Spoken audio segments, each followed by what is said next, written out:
Assalamualaikum warahmatullahi wabarakatuh. Hai adik-adik, balik lagi bareng Miss Sinta. Hari ini kita akan belajar mengenai latihan soal penilaian akhir tahun atau PAT yang disebut juga ujian kenaikan kelas atau UKK ataupun PAS semester 2. Pelajaran yang akan kita bahas hari ini adalah pelajaran Bahasa Indonesia kelas 8 SMP. Sudah siap semua? Oh ya, ini merupakan bagian 3. Jadi jangan lupa tonton dulu bagian 1 untuk nomor 1 sampai 20 dan juga bagian 2 untuk nomor 21 sampai 40.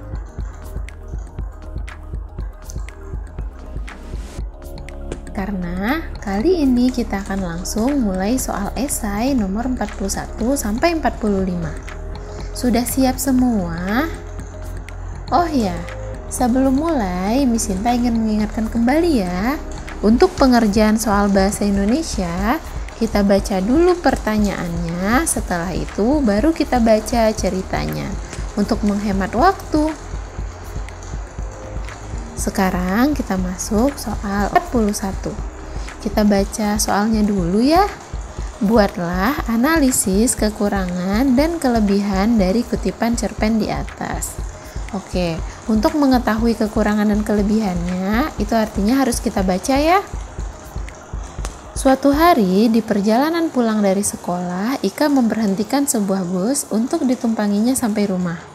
Saat di dalam bus, penanya terjatuh dari kursi yang didudukinya. Lalu terdengar suara deheman di sebelah kanan. Segera dirapikan kembali duduknya tanpa memungut pena tersebut.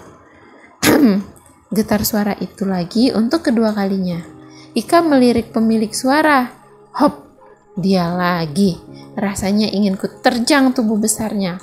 Lalu lari melesat ke bangku lain atau malah melompat dari bus. Kalau saja tangannya yang kokoh itu tidak mencegah niatku. Kelancangannya, keisengannya, digombali dan dikejar-kejar yang membuatku menjadi kesal dan malah keki sendiri. Tiap kali bertemu ataupun melihatnya. Dia bilang kalau tindakannya saat itu tidak disengaja. Teman-temannya yang mengajarinya. Bla bla bla, aku tak menanggapi penjelasannya. Namun, aku jadi tenggelam pada peristiwa yang diungkitnya itu. Ya, cowok yang duduk di sampingku ini. Cowok yang memaksaku untuk berkenalan. Cowok yang tempo hari saat di kelas melemparkan secari kertas padaku bertuliskan, "Kamu manis, mau nggak jadi cewekku?" Aku melongo ke belakang, samping kiri dan kanan mencari si penulis kalimat itu. Segerombolan cowok yang duduk di pojokan tertawa riuh. Mereka seperti sengaja memancing kemarahanku. Oke, sekarang kita tulis jawabannya ya. Jadi, kelebihan dari kutipan cerpen tersebut adalah alur ceritanya mudah dipahami, jadi tidak berat di kepala kita. Kemudian, adegan yang diceritakan cukup sederhana, kita tidak perlu membayangkan adegan yang berat. Namun, kekurangannya adalah penggunaan bahasa baku pada cerita remaja terkadang kurang menarik untuk pembaca remaja. Kemudian, penulis juga tidak konsisten. Pada awal cerita, penulis menggunakan kata-kata Ika, itu artinya sudut pandang orang ketiga. Tetapi kemudian dia menggunakan sudut pandang orang pertama. Jadi di bagian bawah ceritanya selalu menceritakan tentang aku. 42. Sebutkan bagian struktur dari teks persuasi di atas. Jelaskan alasan dari jawabanmu. Oke, kita baca ya. Dewasa ini banyak sekali penyakit baru yang bermunculan. Hal ini dikarenakan berkurangnya sistem imun di dalam tubuh kita. Sistem imun di dalam tubuh melemah, maka tubuh gampang sekali terkena penyakit. Selain itu, makanan-makanan yang kita konsumsi tidak lagi mengandung vitamin dan mineral yang baik. Bahkan saat ini telah banyak penjual makanan-makanan yang tidak sehat. Terlebih lagi dengan padatnya aktivitas membuat kita tidak memiliki waktu untuk berolahraga. Padahal olahraga sangatlah baik untuk kesehatan kita. Akibatnya, tubuh menjadi lemah sehingga mudah terjangkit virus-virus yang ada di sekitar kita. Oleh karena itu, marilah kita menerapkan pola hidup sehat agar kita tidak mudah sakit dengan cara mengkonsumsi makanan yang sehat dan berolahraga yang rutin.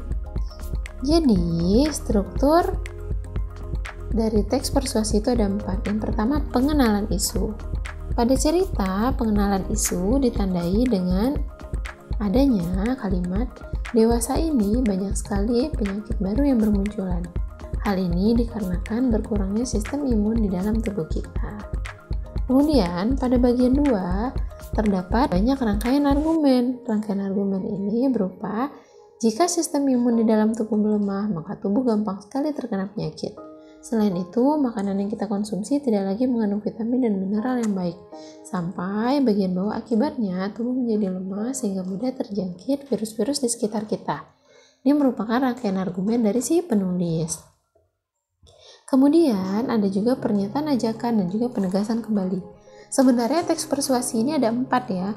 Ada pengenalan isu, rangkaian argumen, pernyataan ajakan, dan terakhir penegasan kembali.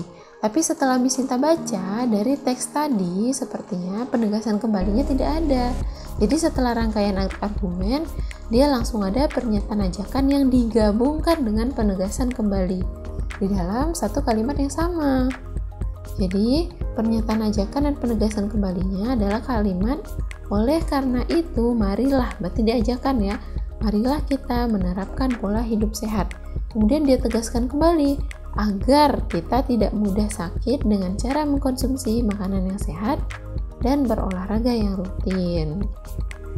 Tapi kalau untuk teks-teks persuasi yang lain pada umumnya dipisah ya, ada ajakan, di bawahnya ada penegasan kembali. Ini kebetulan di soalnya dia gabung antara ajakan dan juga penegasannya. 43. Susun kembali dialog acak di atas agar menjadi teks drama yang baik. Nah, ini ada 15 dialog. Kita diminta untuk menyusunnya.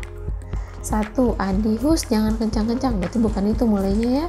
Kalau soal nomor 10 juga bukan. Soalnya sulit sekali. 4. Banudin, aku minta jawaban soal nomor 5 dan 6.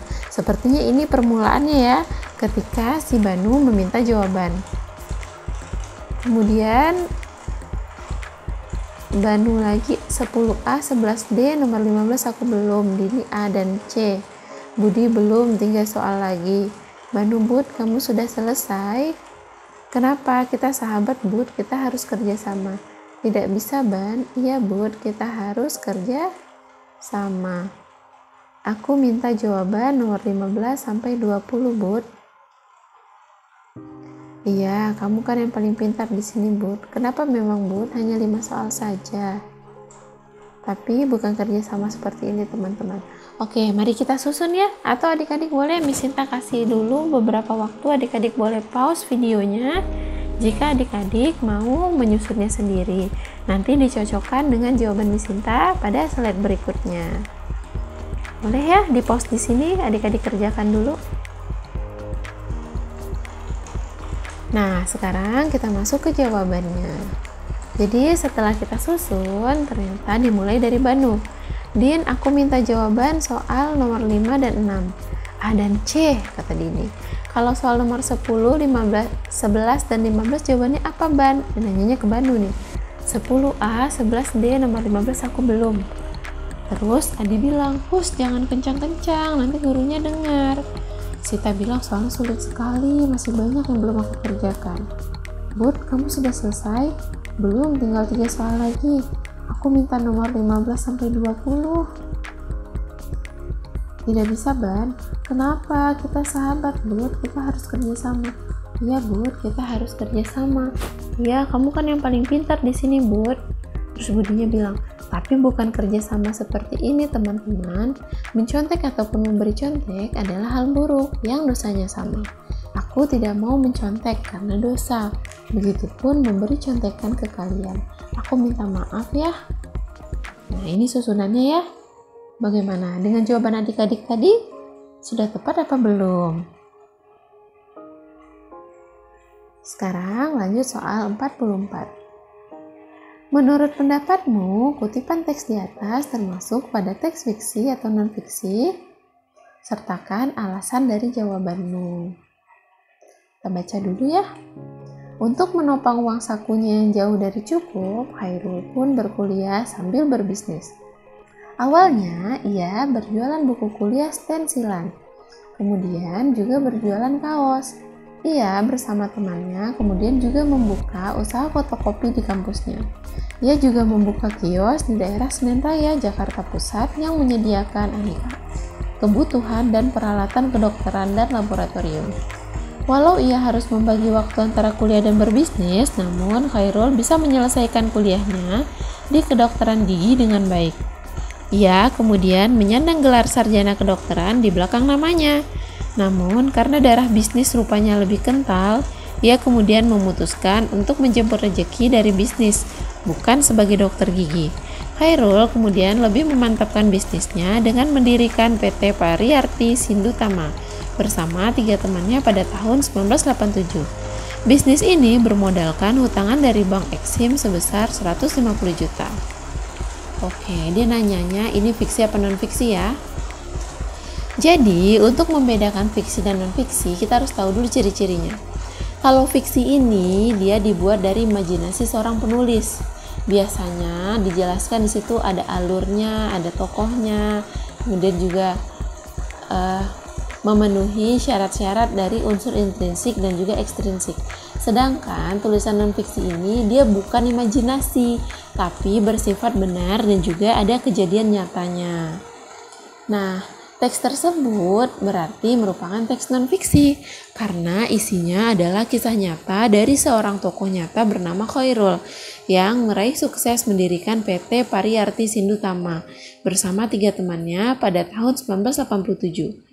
Jika dilihat dari jenis teksnya, teks tersebut merupakan teks biografi tokoh yang merupakan bagian dari ragam teks non-fiksi. Jadi, ingat ya, kalau fiksi itu imajinasi, kalau non-fiksi ini kejadian nyata. 45. Jelaskan kemenarikan tokoh dalam teks fiksi di atas. Kita harus baca ya. Alangkah pedih hati Salamah. Marni sebenarnya ingin meminta sesuatu kepadanya, tapi takut mengundang amarahnya. Tapi tidak sayangku, bisik Salamah dalam hati. Kau terlalu baik anakku, kau tidak melawan jika aku tidak memberimu uang. Kau tidak minta apa-apa, karena kau tahu betul betapa ibumu ini melarat sekali. Kau tidak pernah merengek minta dibelikan mainan. Anakku, ini yang membuat aku begitu terenyuh kepadamu. Kau begitu tabah menghadapi hidup kita yang sengsara ini, Marni. Salamah menatap anaknya yang berdiri di depan tukang loak. Dengan keberanian yang luar biasa, Salamah menanyakan berapa harga sandal jepit bekas itu. 200 rupiah, jawab tukang loak dengan acuh tak acuh.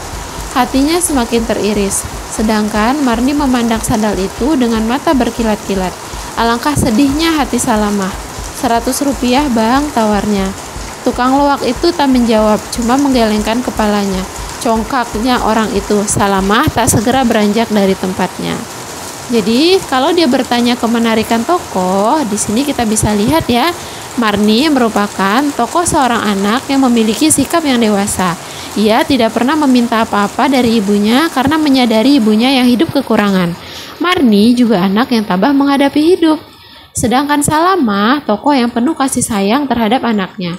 Meskipun tak punya uang, tapi Salamah berusaha membelikan sandal jepit untuk Marni karena ia tahu Marni ingin memilikinya. Nah, adik-adik, kita telah mengerjakan 45 soal bahasa Indonesia. Terima kasih ya telah belajar bareng Miss Sinta. Sampai jumpa di pelajaran lainnya. Jangan lupa like, komen, dan juga subscribe. Jangan lupa nyalakan loncengnya agar adik-adik tahu ketika Miss Sinta upload video baru. Sampai jumpa lagi.